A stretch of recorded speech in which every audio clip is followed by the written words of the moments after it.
Well, fuck my ass. It's back. The misadventures of an American lawyer who manages to break everything she touches is back with a third entry. That's right, a third fucking entry, because 1 wasn't bad enough, and 2 just doesn't quite cut it. Ladies and gentlemen, I am completely appalled to present to you today the third installment of the concept of boredom made manifest. You know, my rants these days seem to be far more positive than I'd like them to be, and I thought that maybe it's time to really rant about something. But the problem with that is that I then have to pick a game that I just flat out cannot stand, and then play it from start to finish, taking everything it throws at me like a champ, and wearing an exaggerated fake smile that clearly translates to kill me. But let's have a quick recap of the first 2 Syberia games before Syberia 3 gets shat on by an enraged British gentleman. And brace yourselves here, because this is going to be a long ass video. Syberia 1 takes place across several areas of Europe.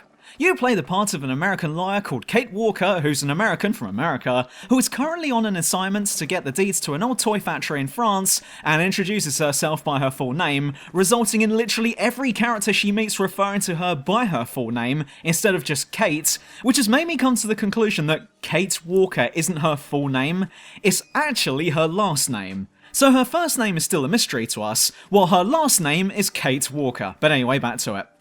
The owner of this factory is a fucking loon, however, and has already pissed off to Russia because he's heard about some fantasy place called Syberia. That's Syberia with a Y, which is not to be confused with Syberia with an I, despite the fact that Syberia is located in Syberia. Look, it's not hard to understand, alright? Syberia is in Syberia, but Syberia is in Russia. But hey, you need this contract signed, so you head off to go look for him against your firm's wishes by hijacking a cyberpunk train along with a robot called Oscar, who is basically a large metallic cunt on legs. The game ends after finding the owner called Hans Vorarlberg, who is about to head off to Syberia, when Kate Walker suddenly goes, fuck it, I'm going to. Meaning that in Syberia 1, you never actually go to Syberia. The scenery was nice and the atmosphere wasn't bad in places, but that's the only thing the first game had going for it. The second game was exactly the same as the first, but with more bollocks. Take game 1, but add in a lot of back and forth message delivering, Eskimos, drug trips, Oscar's vagina getting larger, and a Dickens novel villain who gets murdered by penguins. Meanwhile, Hans can't make up his mind if he wants to live or die, and a shadowy group are trying to track Kate Walker down for the following reasons. 1, 2, 3, and then she'll be sorry. But that never goes anywhere, and we never really find out what that was all about. The game ends when you finally get to Syberia and spend a whopping 5 minutes there, before Hans gets onto the back of a woolly mammoth and rides it off into the sunset. The end sums up the entire franchise so far. As in, too much build-up, zero payoff. Which brings us neatly onto Syberia 3. Syberia 3 takes place presumably a few days after the conclusion of the second game. Kate Walker, and yes I will be referring to her like that because everyone else fucking does, Kate Walker has been left for dead in the snow and not in the Valve kind of way, but is picked up by some more Eskimos riding on the backs of genetically mutated ostriches. They take her to the nearby loony bin where she is immediately diagnosed with insanity, despite being out cold. But as it turns out, the subplot from the second game that never really went anywhere might actually go somewhere this time, because she's wanted for questioning over the death of Hans, as well as— wait a second, Hans is dead?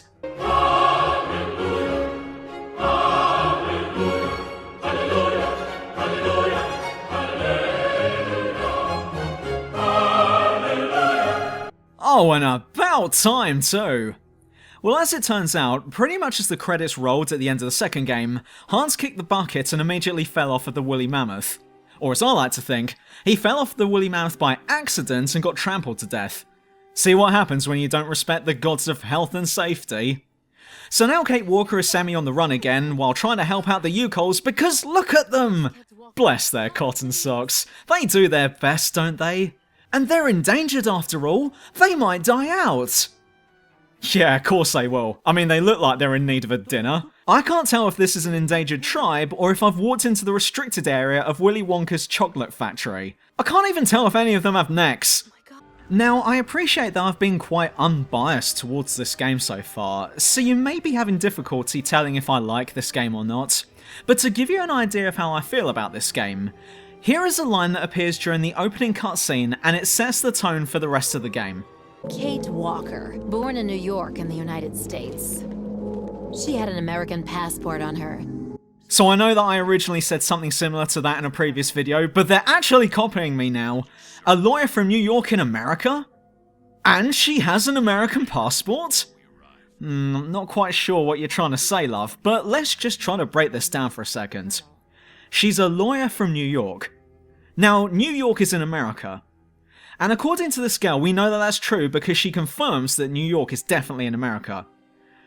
But can we be sure that she's truly American if she's a lawyer from New York in America?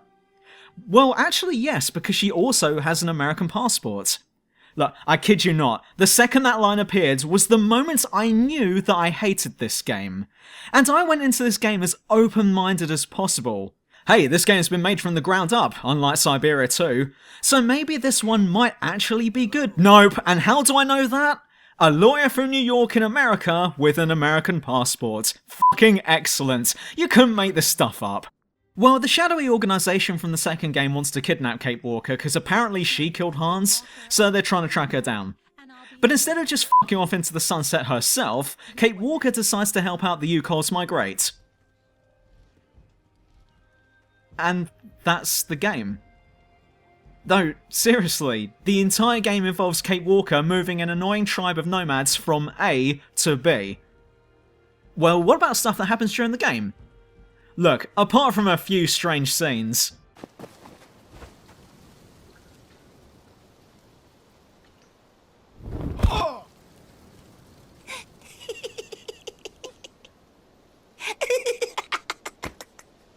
Nothing fucking happens here!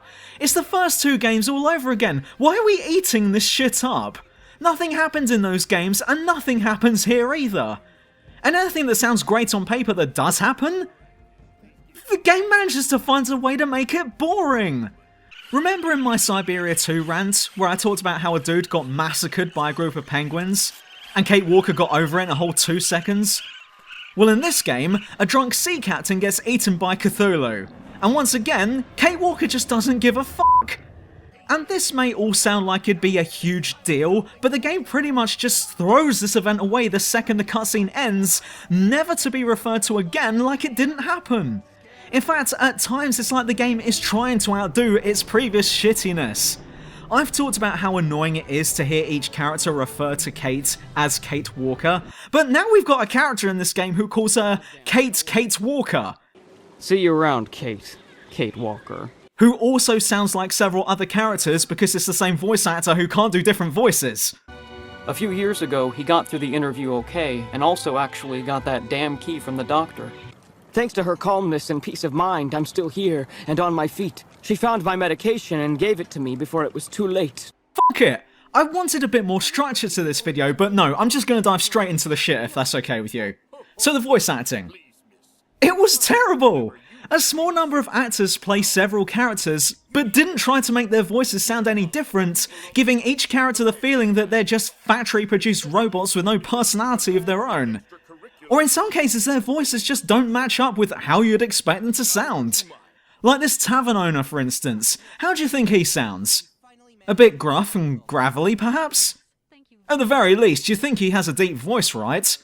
Well, here is what he actually sounds like. Simon Steiner? Ah, in that case you should speak with Sarah, our young waitress. Not even remotely convincing.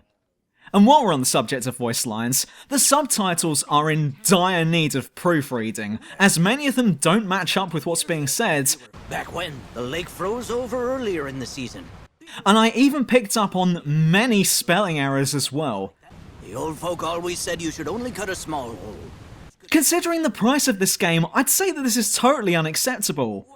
And this game came out last year, so why haven't the devs fixed this yet? And even when a line is delivered to an acceptable standard, the lip sync and facial animations are there to drag it back down to sewer level so that it's on par in terms of quality with the rest of the fucking game. Kate Walker's lips are not matching up with anything she's saying, and in some cases, characters will continue to flap their mouths even when they finished speaking. I mean, someone must have sat down and quality checked this, and they must have thought that that was final product material. To Kirk. The gameplay just involves you doing stuff and junk and stuff, and a lot of it makes no sense in terms of logic. Point-and-click games were, at one point, notorious for getting us to pick up seemingly random objects that will become essential items later on in the game, but there's no excuse for that nowadays. Or even expecting us to connect two dots together, but is more like a round peg in a square hole. Near the start, Kate Walker has to forge a border pass document, but unfortunately, she needs to soak the stamp in ink first. So where to get ink from? Oh, of course! This washed up dead squid over here. Silly me. I should have known that this game would have used the old washed up dead squid curveball at some point. In fact, there are times when this game doesn't even understand the concept that it's trying to force upon us. In one case, you need to pressurize 2 oxygen cylinders so that you can go underwater. The amount of bar pressure you can put in is 360 bars. So I charged both of them up to 360 bars, and that was the wrong answer. The correct answer was to charge them both to 180 bars, which adds up to 360 bars because there's 2 of them. That's not how oxygen volume works. If you charge up both cylinders to 180 bars of pressure, you get 2 cylinders with 180 bars of pressurized oxygen in them. Not 360 bars. I'm pretty sure that any fucking dumbass would have been able to figure that one out, but... Syberia. Also, this game has the worst pause menu I've ever seen. The idea of a pause menu is to actually pause what's happening in-game, so you can go and do stuff or go AFK. But in this game, if you are in a conversation and then enter the pause menu, the character you are talking to will continue to talk to you, most likely asking you if you're okay or why you're not saying anything. It even says the word pause on the pause menu, but I'm pretty sure that this game isn't paused if someone is still talking to me. I don't think this game fully understands the concept of pause. Well, nothing to say? I've got more ammunition here, which I'll certainly go into, but it's probably going to be easier to talk about what this game did right than what it got wrong. Once again, this game has some nice scenery, and its one and only music track is quite good the first time you hear it. All times after that, it just gets annoying. Oh, remember Oscar, the engineer from the first 2 games who died in number 2? Well, at least we don't have to worry about him again. No. No. Oh god, no!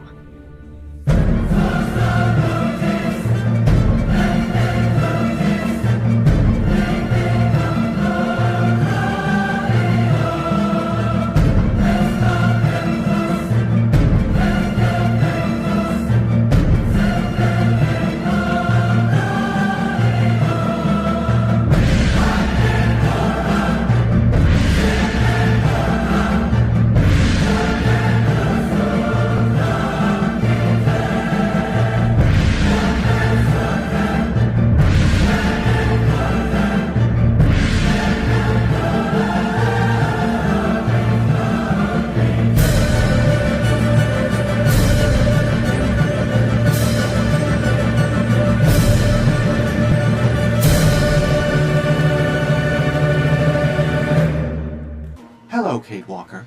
So is everything set? Are we ready to go now? Fucking hate this game. Well, Oscar comes back and he's about as much of a cunt as ever. One of the first things he asks you to do is to get him some clothes because his knob is hanging out. Oscar, you're a robot! You don't have genitalia! So you go off and get him some clothes, but then immediately after that, and I mean the very next time you see him, he's taken those clothes off! After all of that fuss you made about not wanting to be naked, and you've gone and stripped! This isn't a nudist beach, for fuck's sake! It's like he just can't help but be a cunt! How silly of me. And then he gets radiation poisoning in Syberia and now he's a giant cunt! No, I'm being serious, and that wasn't just a South Park reference. He does get a large dosage of rads at one point, and I was quite happy to leave him in quarantine until he rusted, but the game wouldn't let me chin him off like that. Anyway, what else do I have on my list of things that this game got wrong? Oh yeah, the controls here are fucking terrible. While you can still click your way through the screen like in the previous games, here it's been messed up somehow. In the first 2 games, you could get through a set screen by double-clicking where you wanted to go, which makes Kate Walker run there. But here the controls are so fickle. Sometimes Kate Walker will go somewhere else, other than where you clicked. Sometimes the mouse cursor will just disappear from the screen for no reason at all.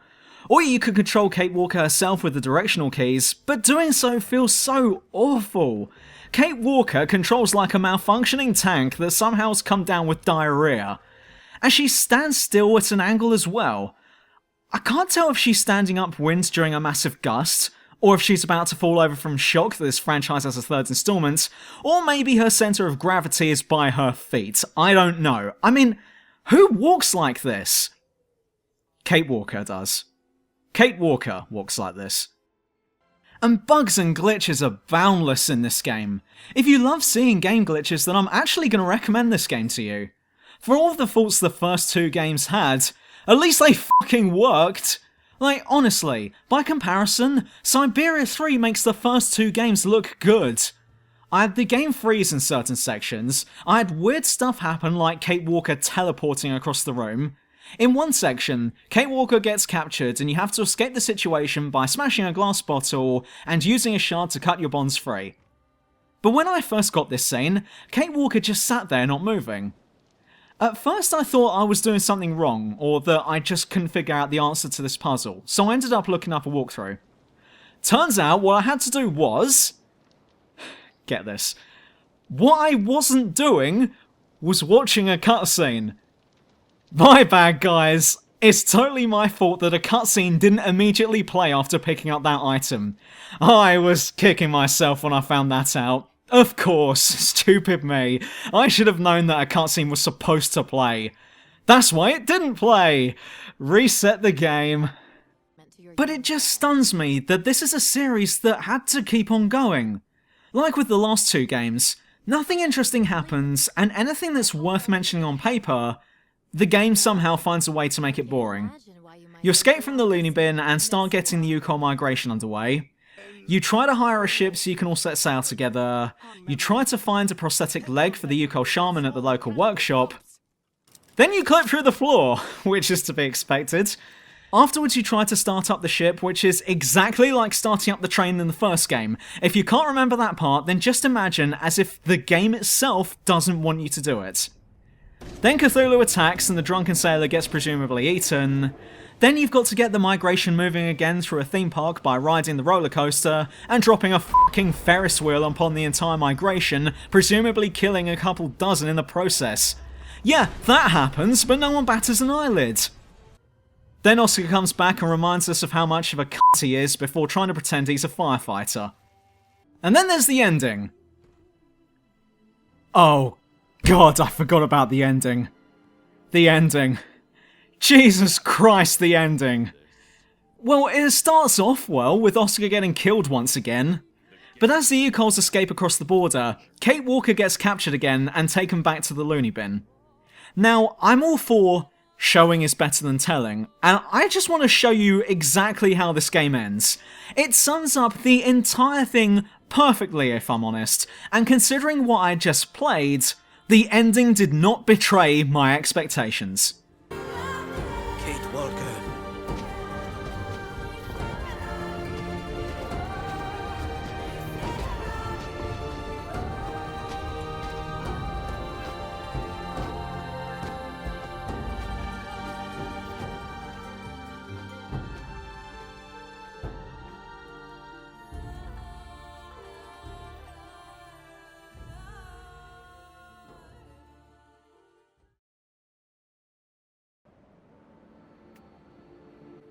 Yep, just like that.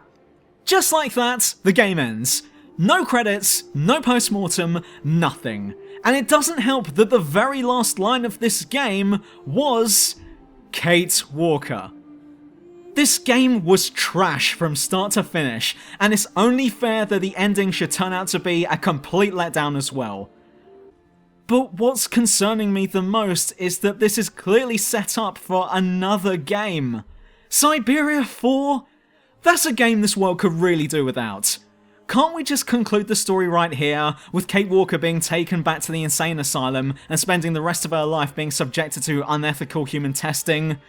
Preferably something downright awful like having live animals implanted into her chest cavity. No, it's okay, she'll survive it.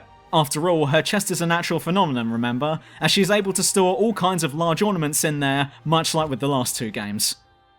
But I don't think the devs wanted this party to win, so they've also released a DLC that involves Oscar and his cutty adventures. Now, why the fuck would I want to play that, and why the fuck does this game warrant a DLC? The main game was terrible enough on its own, so why extend my suffering any longer than is necessary? In conclusion, oh bugger me, do I really have to say if this is a game you should get? It's widely regarded as one of 2017's worst games, and I'm so glad that it was on my list as well. Syberia 3 is easily one of the worst games I've played recently, and it's hands down the absolute worst in a series of games that are dull and uninteresting to begin with. Having said that, ironically, this game is also the most entertaining game in the series. Due to the sheer awfulness of it, as well as unexpected and hilarious bugs, this game could be quite entertaining at times, offering far more enjoyment than the previous 2 games could have hoped to have delivered. But that's the problem with Syberia 3. It's entertaining, but for all the wrong reasons. I cannot wholeheartedly recommend this game to anyone, and I strongly advise that you stay away from this one. I played this game so that you don't have to. But in the end, if I had to sum up this game in one phrase, then I'd have to go with this.